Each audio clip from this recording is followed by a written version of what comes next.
Good evening, welcome to the 20th edition of the New York Asian Film Festival. I'm Samuel Jamier. Thank you, so many of you tonight. I'm Sam Jamier, the festival director. It's a pleasure to have so many of you for this very, very special occasion, this gala screening of Americanish.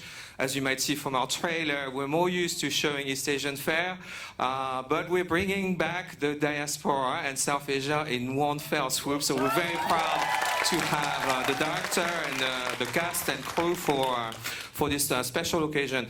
I'm just gonna cut my intro here. Normally I speak a little bit more than this, but I think tonight is really it's about a woman's world. So I'm going to let my colleague Jenny, who's really the driving force behind this idea of bringing films made by the Asian diaspora. So without any further ado, Jenny Lin will make a proper introduction for you. Thank you very much again. Hello, welcome. I am part of the development team here at NYAFF, and this year we launched the Asian American Focus section, which I am proud to help program for. Our goal with this launch is to uplift and empower our Asian American communities by showcasing their diverse voices. Americanish offers a refreshing new perspective on rom-com tropes, reflecting the realities of racial discrimination and combats negative Muslim stereotypes. We are honored to showcase Americanish. This is the film, the first American Muslim romantic comedy directed, written, starring, and about Muslim women. Yeah. Now, this film qualifies for our Audience Award, so please remember to vote for this film using the Eventive Ballot app, or the QR code, or the paper ballot when you exit the theater after the film. So please vote. Okay. And now I want to give a warm welcome to the director of this film, Iman Zawahry. Welcome on stage to say a few words. Thank you. Thank you so much. I am so incredibly honored to be here. Thank you so much for having us here in New York and at the New York Asian Film Festival. I love you guys all. We made this film for you here in New York City. Aizzah and I worked really hard on this, and Ann, and we're so excited for you to watch it. We hope you love it. They told me to make it really, really short, so I'll talk more at the end. But thank you so much, and enjoy the show. Ladies and gentlemen, welcome the team that makes the dream. Director Iman Zawahry, star Aizzah Fatima, Salena Qureshi, producers Ray Wol and Paul Seetachitt, and Ann Chaudhry, executive producer. Ann, are you here?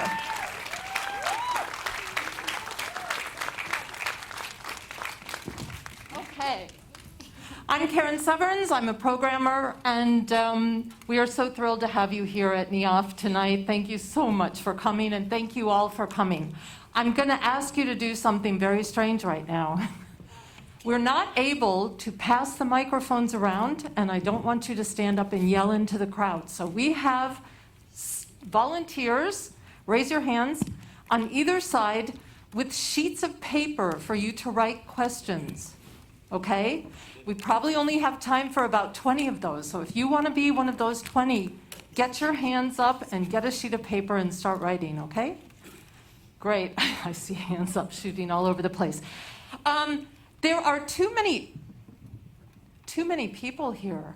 So I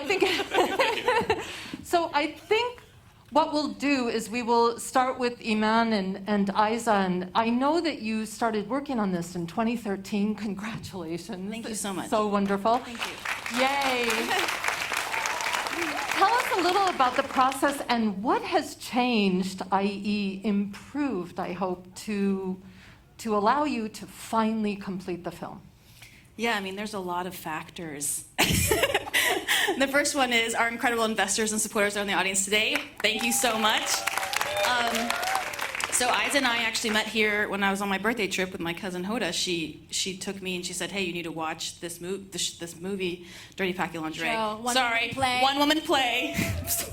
And this One Woman Play was so fantastic and amazing. I watched this woman transfer herself from 6 different characters, from a 6-year-old to a 50-year-old, and I was like, oh my gosh, I'm seeing myself on theater, I really want to see it on the screen. So I asked her to do it, and so we did it. But then the process took, and it took 4 years to write this script. And after that, it was actually really important, as you can speak more about it, like in 2016, Trump was elected, and we thought it was really important to kind of include that as a background of what we as Muslims go through every day in our lives. And so by that time, it was like 2016, 17, when he was elected, and we finalized the film script, and they were able to shoot. So we shot, then we ran out of money, and then we raised money, shot again, edited for a year, shot again, edited for a year. Then COVID hit, edited for another year, and here we are. Hooray! That's a long journey, but it's not such an unusual one for filmmakers. Yeah. So I need to know, Aizzah, who has the biggest lady balls here? I think I do. And of course, you can probably tell looking at me that I'm not necessarily your target audience, but I and everyone else, I think, is your target audience, right? Yeah, I mean, we actually definitely wrote this from the mainstream audience, which was you, to be honest. And then, the white. But I've actually been extremely surprised by the feedback from, obviously, our own communities. Usually our own communities don't enjoy our stuff when we do it. So this has been really great because it's impacted so many people from around, no matter what ethnic background they are. So it's been really great because they can see themselves on screen no matter what, because everybody wants love, life, and career. And they can laugh. I'm gonna stop talking. Yes, yes. Aizzah and Salena, you can also chime in on being the wonderful sister stars of this film. Wonderful. Did you talk a little about the casting? How did you? Oh my gosh, so the incredible Salena Qureshi, everyone. Yeah, so it's really funny. So casting process was so difficult. You guys, I wrote this, and in the play, I play all the characters, including Khala, the mom, and I was like, maybe I'll pull like an Eddie Murphy and put on a little suit and play them. No, but then Iman was like, no, Aizzah, no, we're not gonna do that. So we didn't. But then when we were writing for years, I was pretty sure I was gonna play Amira. It's a character I love. She's really funny. I do comedy. That's my thing. She's built to be funny, whereas Sam is the serious, straight person, and all the characters around her are really funny. So when we got to casting, I was like, oh man, I just had this epiphany. I was like, Iman, my whole life, my entire career, I watch my TV reel. I'm either playing, Arab person with an accent. I'm playing a South Asian with an accent. I'm speaking Urdu. I'm speaking Arabic. I'm always foreign, because that's the box I get put in. And I was like, man, I don't want to put myself in that box. So we were like, let's be really mindful and let's cast somebody who actually speaks that way instead of asking an American actor to put on an accent. And then our amazing casting director, one of them is here, Mia Kusumano. Mia, woohoo! She is amazing. I mean, Mia and Megan Rafferty went above and beyond, hired them for everything. I don't know how they found us. They found Khala, they found Lilette Debay. And I was like, I have been in love with Lilette my whole life, growing up, watching her play the mom in everything we've ever seen. And, of course, Shanaz Treasury and all the supporting cast. A lot of them are our friends from New York actors who are amazing, as you've seen. And then Salena, I have to tell the story. Salena came in. I have a background with that, too.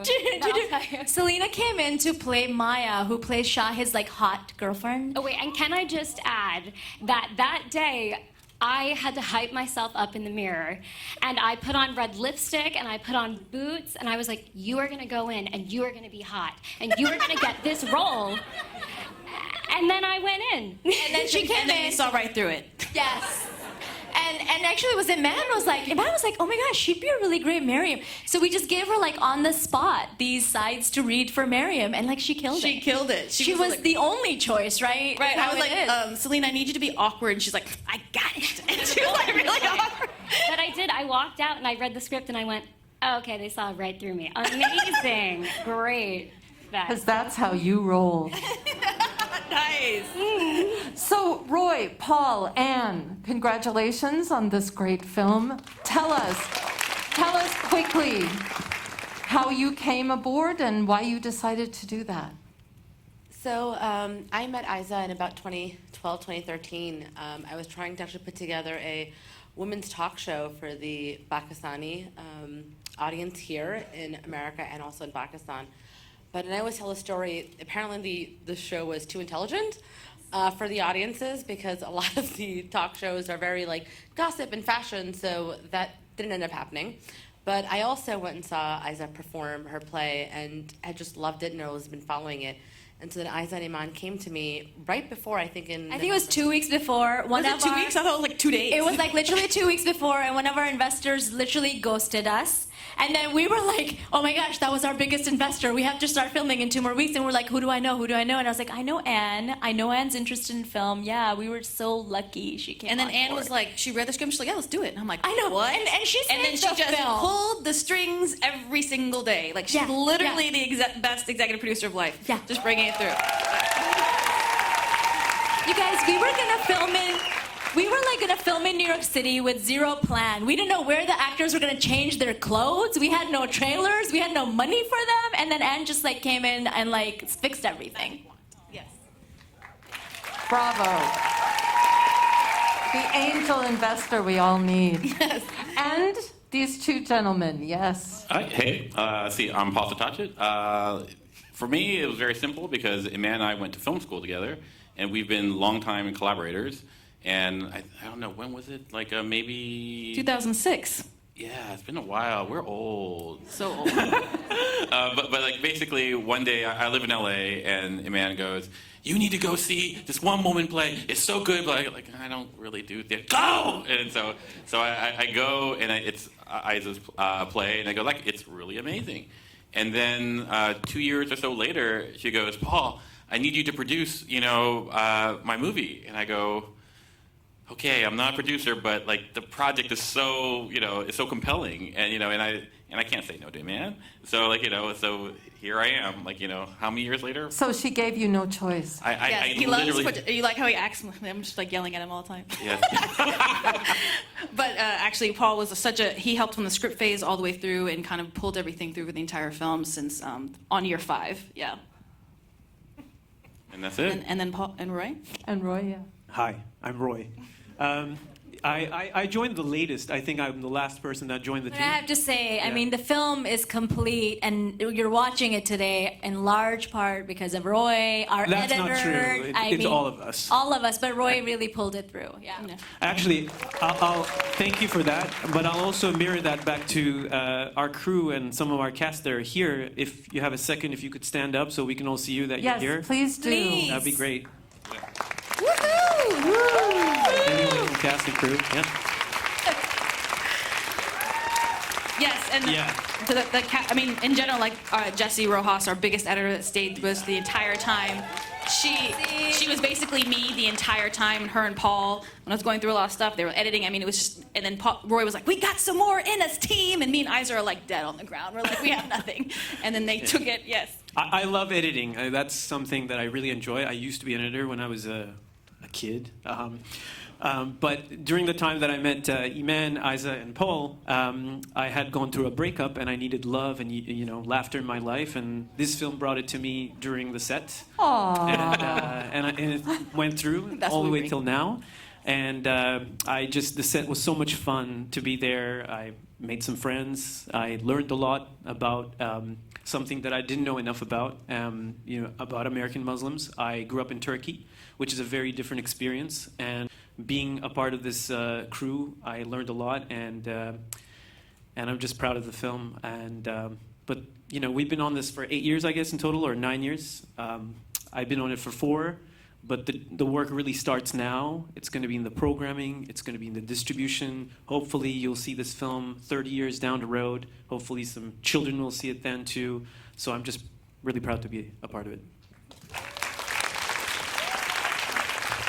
Wonderful. Let's go to you. And, oh my gosh, now we've got, okay. And I see that several of you are frustrated writers because I have novels here on a single card. Congrats. I saw myself so much in this film, so thank you very much. Curious to know, how did you think we can help bridge the gap? How do you think we can help bridge the gap between our generation and our parents? Any advice? That's a really great question. You know, we were in Cincinnati, and we actually had an older gentleman who stood up and was an uncle, what we call quote unquote uncle, and he said, you know, I am like Khala, and it was really important that we put that in there, put the realness. I'm like Khala, and my children call me out, and they call me out correctly so that I know what is right and what is told. So I personally think, and you know, the same thing with my children and my mother, is that in order to bridge a gap is through education and calling it out. One thing that we were always scared about, and I actually added this in the film and ad-libbed it when I told Aizzah to say it, is that when there's racism in your household, which there is constantly, you have to call it out. You can't just be like, ah, ha, ha, that's really funny. That's not how it is. You have to call it out and you have to stop it because that's the only way that they're going to learn from it. That's personally my opinion. Of course, in a respectful way. I know we're brown and respect is really important, of course, but it has to be called out, in my opinion. Do you have anything, Aizzah? Great question. Aizzah, what was the most challenging part of adapting your one-woman show into the screenplay of Americanish? Like, who asked that question? It's good. It's like touching my soul. Oh, Jason, because he's a writer, that's why. It's a great question. Yeah, no, it was definitely very challenging, you know, because I think as a writer, and as a young writer too, I started writing this 8 years ago, and it was really the solo play was the first thing I ever wrote, and this is pretty much the second thing I ever wrote all those years ago, and since then I've written quite a bit, but it was really hard. Like, you're married to so many of your own ideas, and like as a writer you really have to learn to like kill your darlings, right? So I think it was just learning also. It was such a big learning curve for me to adapt something. My career like started off in theater, and then my training was originally a lot of like, was it just theater? And it was around the time I met Iman, around 7 years ago, I started kind of shifting more into film and TV. But when we met, I wasn't that experienced. I've done a lot since then, but so it was hard. It was very hard because, you know, we would just write a lot and rewrite a lot. We wrote and rewrote for like years, and it takes a toll on you. And I think I've learned a lot, definitely, in the process, and I think I'm a better writer for it. Yeah, and we both, I mean, I was a short writer, and Aizzah was a first-time writer, so we had this plan where we'd write 3 short films and then put it together. And that was the worst mistake ever, because it did not flow together. And so we just, and then finally it was like, okay, well, there's 2 different voices, and then Aizzah just took over. And then I gave my harsh notes, as Zoe says, my harsh notes about it. And Aizzah just kept rewriting and rewriting and rewriting. She's super talented, so it was really great. Your harsh note is usually, it's a hard no. Hard no. Hard no. The buck stops here. To all, I thank you for a wonderful film. The scenes of New York were so vital. That's really, yeah, especially when we start following Amira across the street and everyone's chasing her. To the director, what prompted the idea for the film? Looking for dreams in America or marriage? Was there a specific reaction to the Trump presidency, which I think has now been answered? Would you like to elaborate? Sure. I mean, the purpose of the film is to create narratives about strong American Muslim women, period. There's 4 different Muslim women on screen here that are my friends, that are my mother, you know, sisters, cousins, that we never see on television, right? We said this before, this is the first. First are always have it the hardest, right? Because they have to break through. We make the path for the rest of them. But that is the main, my goal as a, you know, one of the first hijabi Muslim filmmakers has always been to create a narrative about Muslim women that is not docile, that is not timid, that's not hypersexualized, that we're real Muslim women, American, that have dreams and wants. And that was the catalyst of this film. And that's what I saw in her play. And I was like, great, we just kind of take that and roll. And so that was really important. And yeah, we did answer the question about Trump, but you know, one thing that we got during the test is like, man, that's way too on the nose. And we're like, no, it's really important that people know that that's exactly how he said and how it affected us. And we actually had an experience in Arkansas where a white Trump supporter watched the film, really loved it, and she didn't realize that that's how his words affect us, which is so surprising, right? You think that it's so obvious, but our worldviews are so different. And that's the purpose of film, right? Is to create art and to create and share experiences. And I'll just add for the Desi audience here, so the inspiration for the play, which is where the characters come from, was actually Mirza Ghalib. It's Hazaron Khwahishein Aisi Ke Har Khwahish Pe Dam Nikle, which is you have 1,000 wishes and you wish that they could all come true. And I think that's what all of these women are kind of striving for. They have all these dreams and wishes that they're trying to attain, and it's very hard. And you might get that dream and it looks a little bit different than you thought it would. Okay, to the stars. Yes. To the stars, were you looking specifically for Muslim roles? And what was the most difficult part of each of your roles?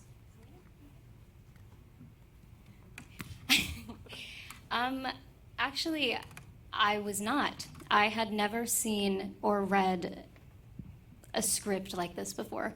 I was constantly up for roles that, you know, talked about me being brown, and I had to put on an accent or be the terrorist sister and plead with my father. And honestly, I got to a point where I was sick of it. And when I read this script, it brought me to tears, because I finally saw women just like me.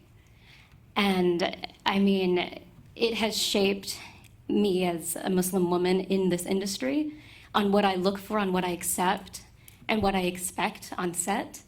And it has inspired me, and I have a younger sister who's an actress as well, and she's turning 16 in a few weeks. And I'm so happy that she's here tonight and saw this film, because I don't want anyone to ever have to go through some of the struggles that we went through. Yeah, without having any representation of... Exactly. Yeah. I mean,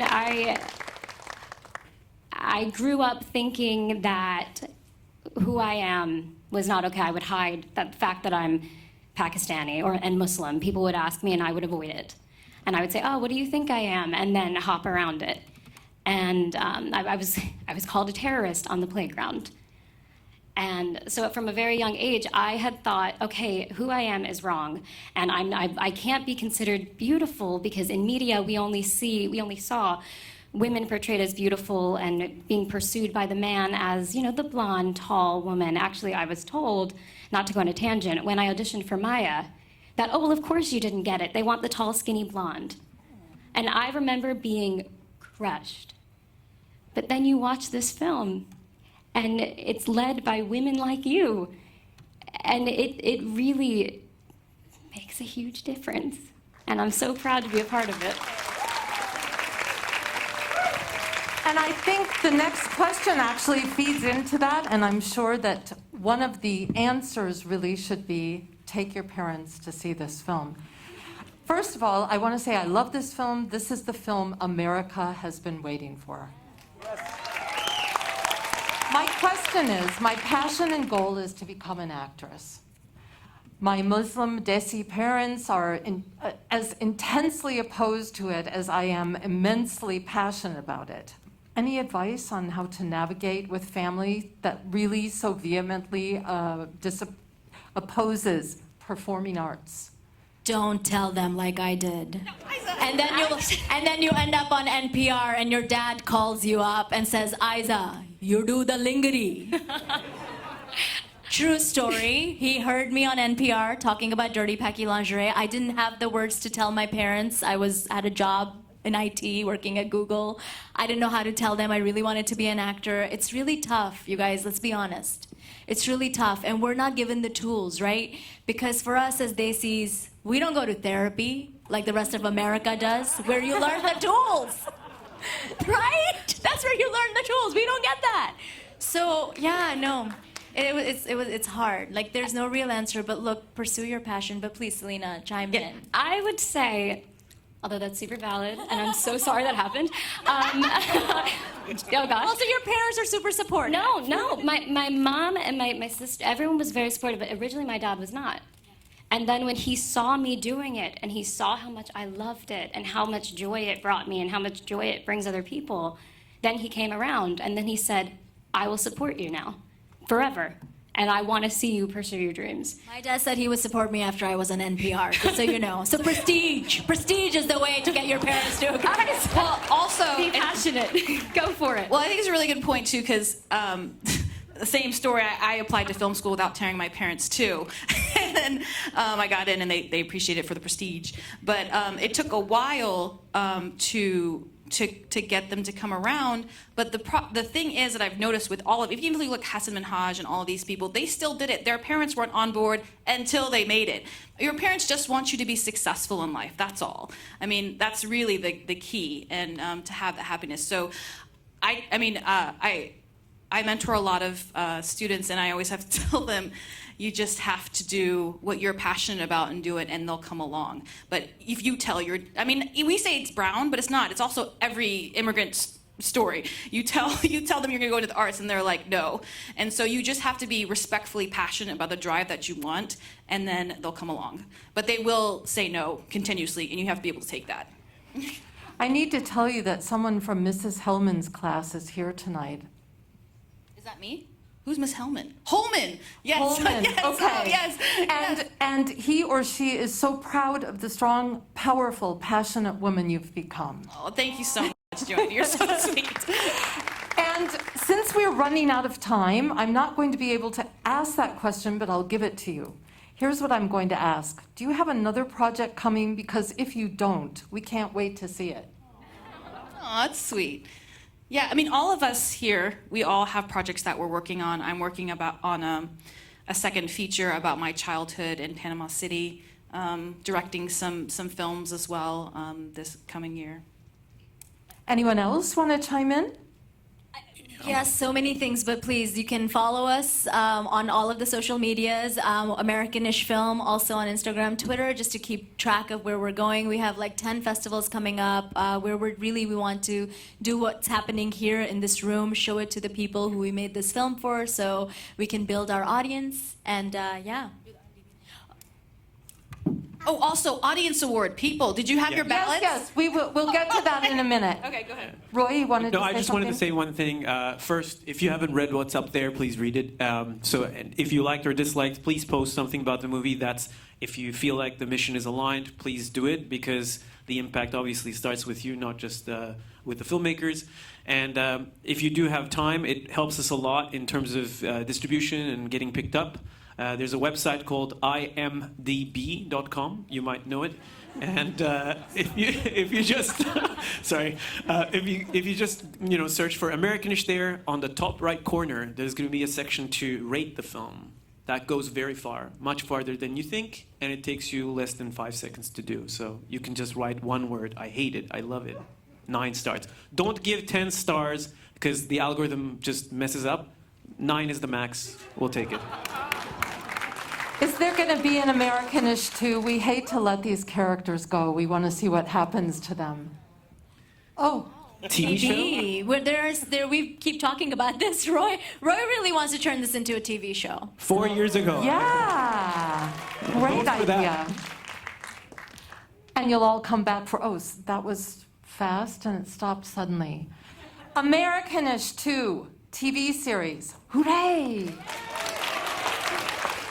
But meanwhile, do all of those things. Be sure to vote for the Audience Award. And once again, let us thank all of these people for coming here tonight and sharing this beautiful film. Thank you so much. You guys are amazing. Guys, I also want to give a quick shout out to the families who let us film in their homes. Yes. There's a couple of them here today. Thank you. Seriously, we couldn't have done it without you. I really feel like this was a community effort. All of our friends, families, everyone in New York just kind of came through and made this thing happen, because we couldn't have done it without your help. So thank you. Yes, thank you. And thanks for the festival, too, for curating this film, having us here. This is our New York City premiere. Thank you. Thank you so Thank you much. all. Thank you.